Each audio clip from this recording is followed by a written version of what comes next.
안녕하세요. 저는 올해로 38살이고 7살 난 아들 하나를 키우고 있는 평범한 엄마입니다. 최근 인터넷에 올라온 사연 중에 시부모님과 함께 살다가 갈등 끝에 분가를 하게 되었다는 분들의 글을 종종 접하게 되는데요. 그 글을 읽다 보면 신혼 때 제가 겪었던 일이 한꺼번에 떠오르고 그때의 감정들이 살아나는 것 같아서 공감이 되더라고요. 그래서 저도 조심스럽게 제 이야기를 써보고 싶은 생각에 사연을 적어봅니다. 저는 20대 후반에 지금의 남편과 결혼을 했어요. 결혼 준비를 할 때 친정아버지께서 신혼집 구하는데 돈을 보태주신다고 하셨지만 저는 부모님 노후 자금으로 쓰시라고 받지 않았습니다. 저도 그동안 모아둔 돈이 좀 있었거든요. 하지만 남편은 대학 졸업 후 학자금 대출을 갚느라 모은 돈이 크게 없었어요. 그래서 제가 가진 돈에다 대출을 조금 내서 작은 전셋집 하나 구해서 둘이 살 생각을 하고 있었는데요. 시어머님께서 조금 괜찮은 집을 구하기 전까지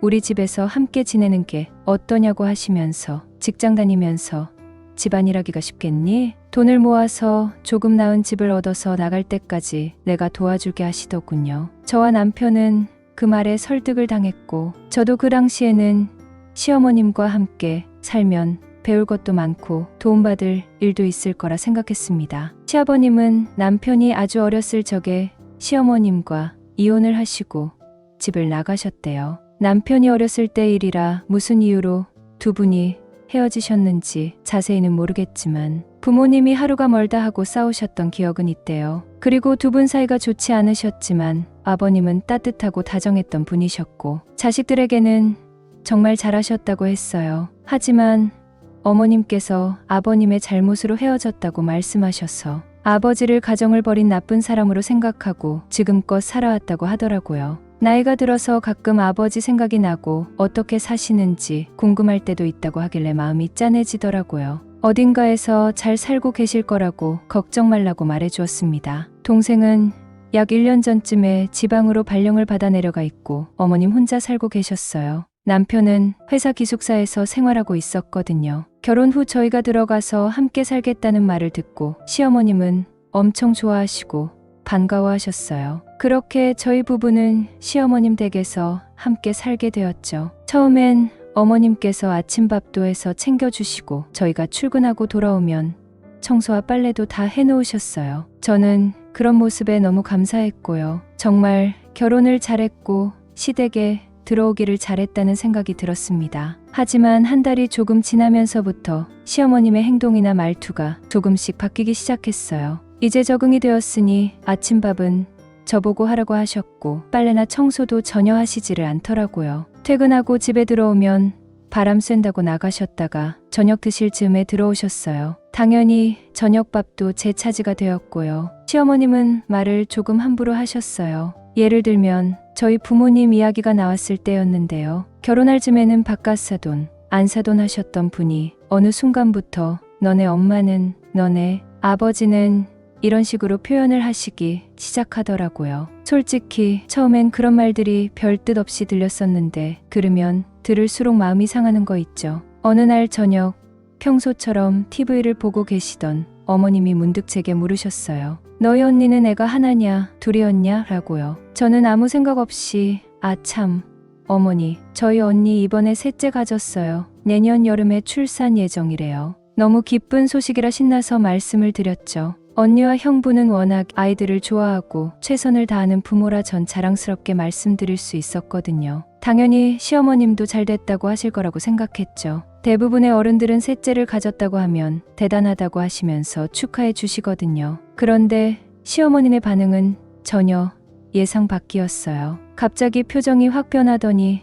아니 요즘 같은 세상에 애를 셋이나 낳는다고? 너네 언니도 참 미련하다 라고 하시는 거예요. 저는 순간 잘못 들은 줄 알았어요. 네? 하고 되물었더니 시어머님은 아주 정확하게 말씀하시더군요. 무식하게 요즘 세상에 누가 애를 셋이나 낳고 사니? 줄줄이 달고 다니면 남 보기도 그렇고 정신 사나워 보이기만 하던데 듣는 순간 가슴이 철렁 내려앉더라고요. 그 말이 너무 모욕스럽게 들렸거든요. 언니와 형부는 배운 사람들이고 얼마나 생각이 깊고 사랑이 많은 사람들인데 무식하다라는 말을 들으니 오히려 시어머니야말로 무식하고 고향 없고 분이구나 싶었습니다. 무식하다는 말의 뜻을 제대로 알고나 쓰시는 건지 저는 욱하고 올라왔지만 참으면서 어머님 요즘은 애새 키우는 사람들 많아요. 언니와 형부는 아이들을 무척 좋아하고 소중하게 생각하는 사람들이라 지금 너무 행복해하고 있어요.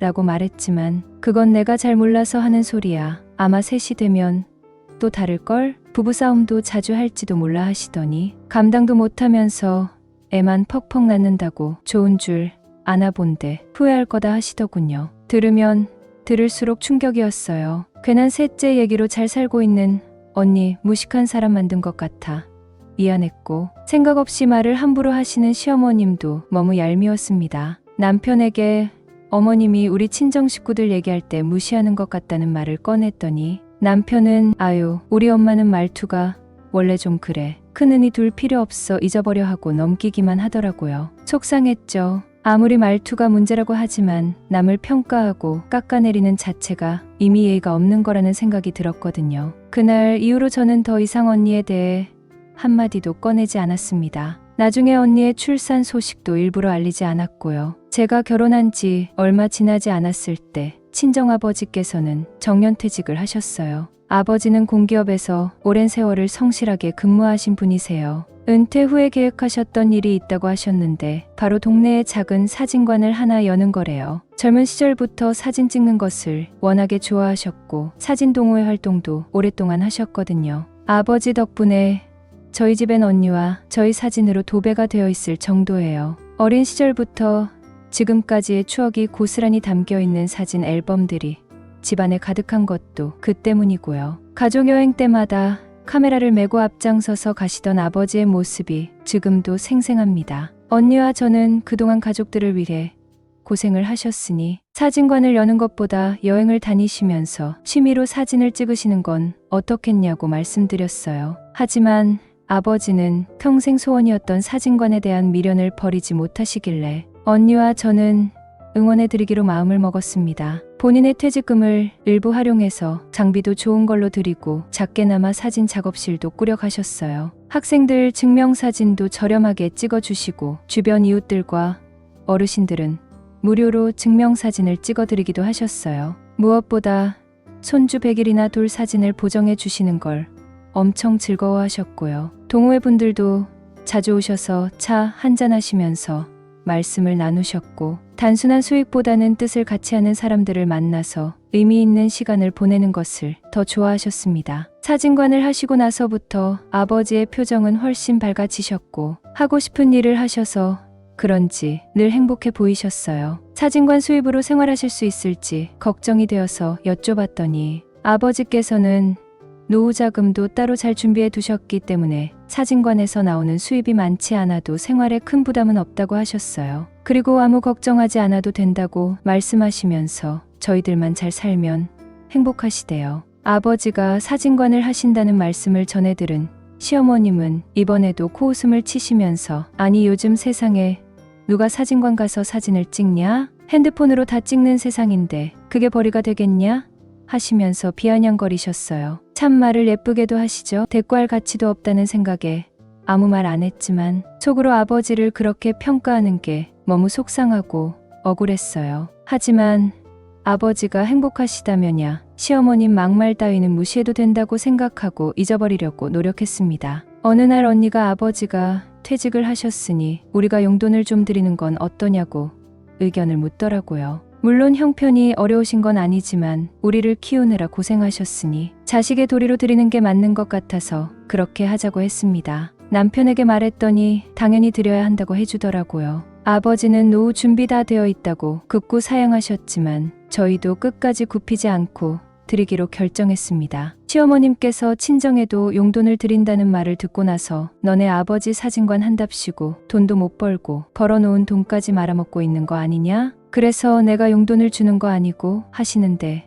참 어이가 없더군요. 아버지 노후 자금 충분히 가지고 있으세요. 그동안 받기만 하고 용돈 한 푼 제대로 못 드린 게 마음에 걸려서 드리기로 한 거예요 했더니 잘했다는 소리는 고사하고 하긴 어차피 돌아가시면 너나 언니한테 올 돈이겠네. 맘대로 해라 하시는 겁니다. 제 돈으로 용돈을 드리는 건데 마치 본인이 허락하듯이 말을 하더군요. 도대체 예의도 없고 할 말 못할 말을 구분을 못하시니 나이를 어디로 드신 건지 이해할 수가 없었습니다. 제 표정이 변하는 걸 보더니 남편이 조용히 엄마 요즘 왜 저러시는지 모르겠다 라고 하면서 제 눈치를 보는 거 있죠. 정말 갈수록 시어머님 얼굴 마주하는 게 너무 싫어졌습니다. 또 무슨 어이없는 말로 사람 속을 긁을까 싶어서 말을 꺼내는 것조차 조심스러워졌고요. 12월 초에 친정엄마께서 김장을 해놓았다고 가져가라고 연락이 왔어요. 퇴근길에 남편과 친정으로 갔더니 김치통을 3통이나 주시더라고요. 배추김치,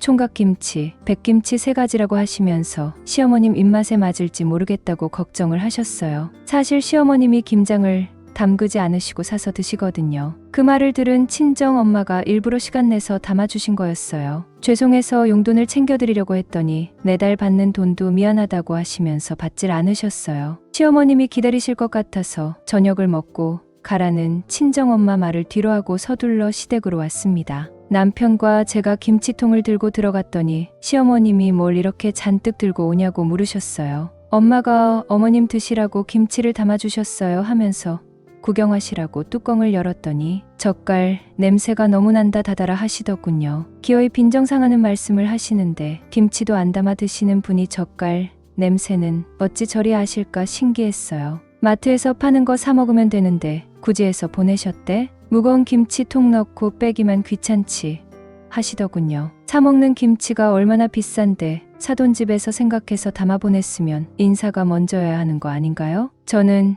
충격에 잠깐 동안 말을 잇지 못했습니다. 하지만 저도 할 말을 해야겠기에 아무리 그래도 집에서 직접 담근 건 재료도 신선하고 정성이 들어가서 믿을 만하잖아요? 라며 또박또박 말대답을 해버렸어요. 저녁상을 차리면서 엄마가 미리 담아서 익었을 거라고 하셨던 총각김치와 백김치 2개를 상에 올렸어요. 어머님께 드셔보시라고 했더니 마지못해 집어서 드시더니 묘한 표정으로 정성은 알겠는데 너네 집 김치 내 입에는 안 맞아. 너무 싱거워하더라고요. 고생해서 담아 보내신 엄마 김치를 앞에 두고 담아 먹는 것보다 사 먹는 김치가 훨씬 맛있다고 강조하시면서 기어이 제 속을 긁어 놓더군요. 시어머님의 언행이 거슬릴 때마다 속으로 수없이 분가를 결심하게 되더라고요. 그러거나 말거나 엄마가 정성껏 담아준 김치 내가 다 먹어버리면 되지 생각했어요. 3가지 김치를 유리 반찬통에 옮겨 담아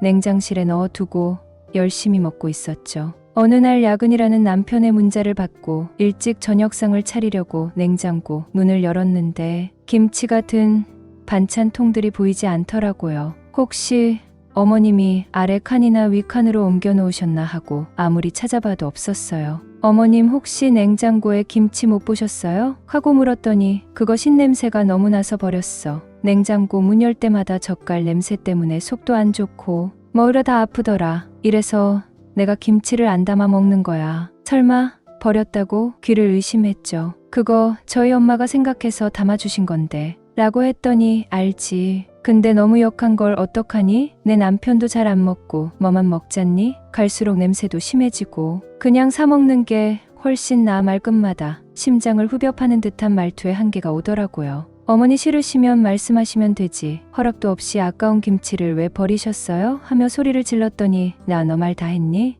내 집 냉장고에 냄새 나고 싫어서 버렸다는데 내가 왜? 하시면서 목소리를 높이더군요. 도대체 왜 그러세요? 어쩜 그렇게 남에 대한 배려가 하나도 없으세요? 친정 얘기만 나오면 비꼬시고 언니 셋째 가진 것도 줄줄이 애달고 다닌다고 비웃고 이제는 김치까지 맘대로 버리시고 대체 제가 뭘 더 참고 살아야 하죠? 진짜 싸가지 없는 년이네. 얹혀 사는 주제에 고맙다고는 못할 망정 버릇없이 시어미한테 대들어 며느리가 아니라 완전 미친년 일세 하시길래 저도 눈이 돌아갔죠. 그만하세요. 어머니가 살자고 해서 들어왔지 돈 없어서 들어온 거 아니거든요. 어차피 저도 이제는 같이 살 생각 없고요. 어른이랍시고 욕 빼고는 뭐 하나 배울 게 있어야 말이죠. 그 나이에 부끄러운 줄 아시고 나이값 좀 하시고 사세요. 라고 막말을 해버렸습니다. 그리고도 분이 풀리지 않아 한마디를 더 쏘아붙였어요. 근데요, 오늘 쌍욕하시는 어머님 모습 보니까 왜 아버님이 집을 나가셨는지 알 것 같은데요. 더러운 입으로 그렇게 막말을 해대시니 아버님도 집을 나가셨겠죠. 제 말이 맞죠? 시어머니 열이 올라 제 머리채라도 잡을 듯이 갈려들길래 있는 힘껏 밀쳐버렸습니다. 무식한 행동 좀 그만하시고 앞으로는 생각이라는 걸 좀 하고 말을 뱉으세요. 말이라고 다 말이 아니에요. 무식한 티 내지 마시고요 라고 소리치고 냉장고에 있는 시어머니 반찬들을 모두 싱크대에 비워버렸습니다. 이게 뭐 하는 짓이냐고 소리를 버럭버럭 지르길래 눈에는 눈, 이에는 이 모르세요? 방금 어머님이 한 그대로 배워서 이렇게 하는 거예요. 하고는 옷가지와 지갑만 챙겨서 나와버렸습니다. 그 길로 택시를 타고 언니 집으로 향했습니다. 택시 안에서 떨리는 손으로 남편에게 오늘 있었던 일을 장문의 문자로 보냈고요. 언니는 내 말 하나하나를 다 들어주면서 위로를 해주었고 덕분에 진정이 되더군요. 잠시 뒤 남편에게 전화가 오길래 받았더니 바로 분가를 서두르자고 하더라고요. 제가 보낸 문자를 읽고 어머님과 한바탕 싸움을 하고 있는 것 같았어요. 전화기 너머로 시어머님이 욕하면서 악쓰는 소리가 선명하게 들렸고 남편은 그만하시라고 소리를 지르면서 다투고 있었어요. 저는 알겠다고 하고 끊어버렸어요. 그로부터 몇 주 뒤에 저희는 조용히 이사를 했는데 시어머님은 이사 가는 날 우리 부부 꼴 보기 싫다면서 집을 나가시더군요. 어차피 분가할 생각으로 들어갔던 터라 짐도 많지 않아서 수월하게 이사를 마쳤습니다. 그 뒤로 시어머니와 저는 단 한 번도 마주친 적이 없습니다. 물론 전화통화도 없었고요. 명절이면 남편 혼자 시댁에 다녀오고 저는 가지 않았습니다. 시어머님도 제가 시댁에 오지 않는다는 걸 결국 받아들인 것 같고요. 그 사이 우리 아이는 벌써 7살이 되었어요. 처음에 남편이 명절에 아이를 시댁에 데려갈까 묻길래 저는 절대 안 된다고 했습니다. 시어머님의 말투나 행동이 아이에게 영향을 줄까봐 걱정도 되고 행여나 할머니 말씀만 듣고 엄마와 할머니 사이에서 갈등을 겪을 것 같아서요. 어리다고 절대 모르는 게 아니거든요. 어린 나이에 눈치 보면서 자라게 하고 싶지 않았습니다. 아이에게 시댁 이야기는 특별히 하지 않았고 할머니와 엄마와의 관계도 시간이 지나면 이해시킬 생각입니다. 그래도 아빠를 낳아주신 분인데 아이 앞에서 시어머니 욕을 할 수 없잖아요. 하지만 아이가 어느 정도 자랄 때까지는 시어머님과 마주치는 일이 없게 하려고요. 냉정하다고 욕하시는 분들도 계시겠지만 시어머님을 겪은 저로서는 이게 최선의 방법이라고 생각합니다. 지금 제 아이는 친정아버지의 사진관을 놀이터 삼아 사촌형 누나들과 밝고 건강하게 뛰어놀면서 외할머니, 외할아버지의 사랑 속에 구김살 없이 자라고 있습니다. 저는 앞으로도 이 아이를 위해 건강한 환경을 많이 만들어 줄 생각입니다. 많은 응원 부탁드립니다.